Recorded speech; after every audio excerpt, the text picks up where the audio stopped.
سمیرہ نے کہا، گھر میں کوئی ملازم نہیں ہے، اس کا مطلب یہ نہیں ہے کہ آپ لوگ مجھ پر چوری کا الزام لگائیں۔ ہاجرہ کو غصہ آ گیا تھا۔ تلاشی تو میں ہر حال میں لے کر رہوں گی تمہارے کمرے کی، مجھے تم پر بالکل بھی اب بھروسہ نہیں رہا۔ جب تم میرا رشتہ رکوا سکتی ہو تو کچھ بھی کر سکتی ہو۔ سمیرہ نے کہا تو نفیسہ بیگم نے اسے ٹوکا، رہنے دو ثانیہ، ایسی کوئی بات نہیں ہے، یہ چوری نہیں کر سکتی، لگتا ہے کوئی باہر سے آیا تھا، اسی نے چوری کی ہے۔ نفیسہ بیگم نے کمزور سے لہجے میں کہا، امی آپ اس کی طرفداری کر رہی ہیں، رشتے والی بات آپ کو یاد نہیں ہے؟ ایسا کہتے ہوئے سمیرہ کھڑی ہوئی اور ہاجرہ کے کمرے کی طرف چلی گئی۔ ہاجرہ کو اچانک اپنی کمیٹی والی 2 لاکھ روپے یاد آئے تو وہ پریشان ہو گئی۔ تھوڑی دیر بعد ہاجرہ کی الماری سے ثانیہ نے 2 لاکھ روپے برآمد کیے اور لاؤنج میں آ گئی جہاں اس کے والدین بیٹھے ہوئے تھے۔ یہ امی 2 لاکھ روپے آپ کہہ رہی تھیں کہ یہ چور نہیں ہے، دیکھیں کہاں سے آئے اس کے پاس 2 لاکھ روپے، اسی نے آپ کے پیسے چرائے ہیں۔ میں تو کہتی ہوں کہ یہ ضرور کسی لڑکے کے ساتھ بھاگنے والی تھی اور یہ سارے پیسے اسی لیے اس نے چرائے ہیں۔ 2 لاکھ روپے دیکھ کر سب حیران ہو گئے۔ ہاجرہ تم چور بھی نکلی، تم ایسا کر سکتی ہو؟ میں تمہاری طرفداری کر رہی تھی، مجھے لگا کہ تم معصوم ہو، تم اتنی گری ہوئی حرکت نہیں کر سکتی ہو۔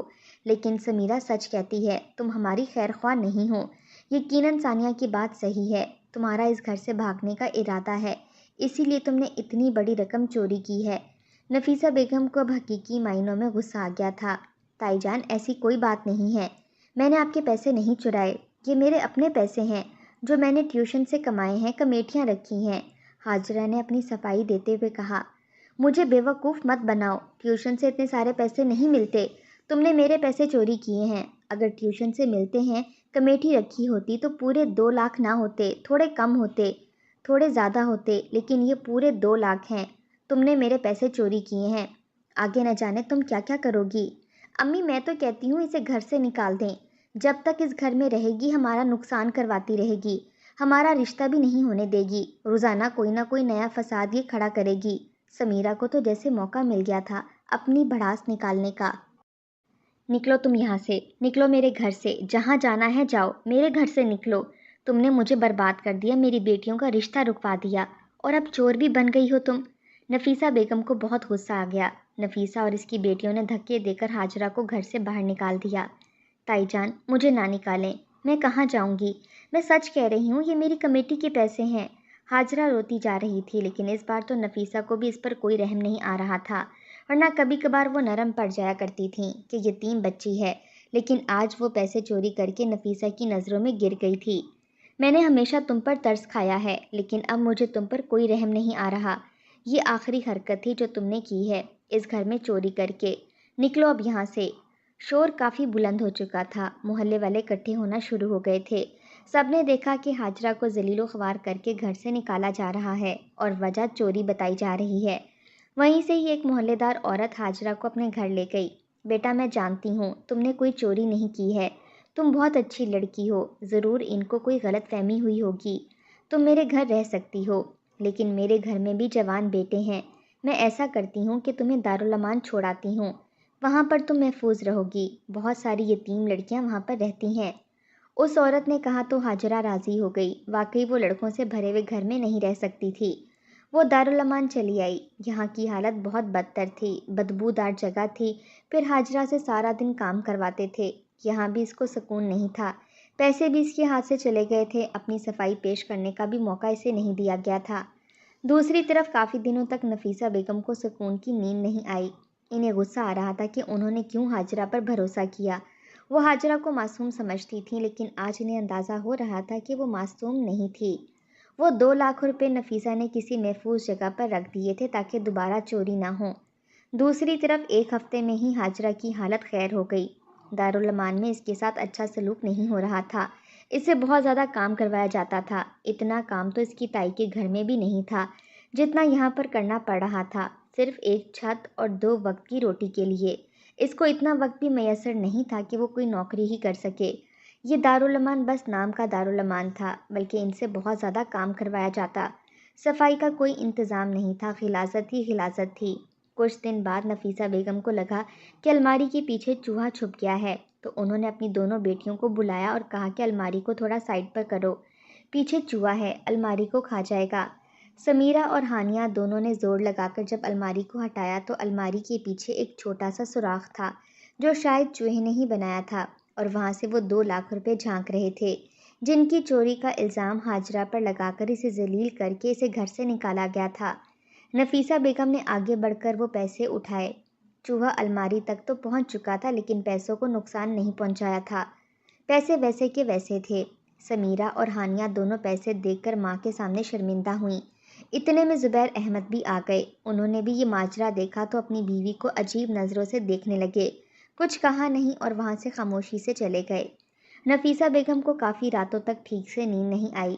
وہ سب منظر یاد آ رہا تھا جب انہوں نے ذلیل کر کے ہاجرہ کو اس گھر سے نکالا تھا اپنی بیٹیوں کے کہنے پر۔ انہوں نے بیٹیوں سے بھی بات چیت بند کر دی تھی۔ رہ رہ کر ان کے ضمیر پر بوجھ آ رہا تھا۔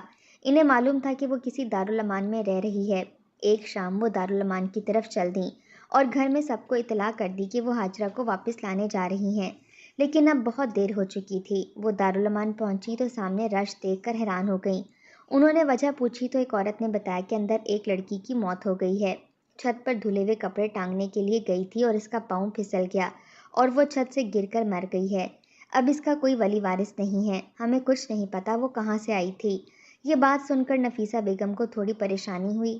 آگے بڑھ کر جب میت کے چہرے سے کپڑا ہٹایا تو ان کی چیخ بلند ہوئی، یہ لاش کسی اور کی نہیں ہاجرہ کی تھی۔ نفیسہ بیگم روتے ہوئے واپس آئیں۔ زندگی بھر کے لیے ان کے ضمیر پر بوجھ آ گیا تھا کہ ایک یتیم بچی ان کے گھر سے امانت تھی اور اس بیچاری نے چوری بھی نہیں کی تھی۔ چوری کا جھوٹا الزام لگا کر اسے گھر سے ذلیل کر کے نکال دیا تھا اور وہ اس دنیا میں بھی نہیں رہی تھی۔ سچ کہتے ہیں یتیم بچے امانت ہوتے ہیں، ان کا بہت خیال رکھنا چاہیے ورنہ روز محشر بہت سخت حساب کتاب ہوگا۔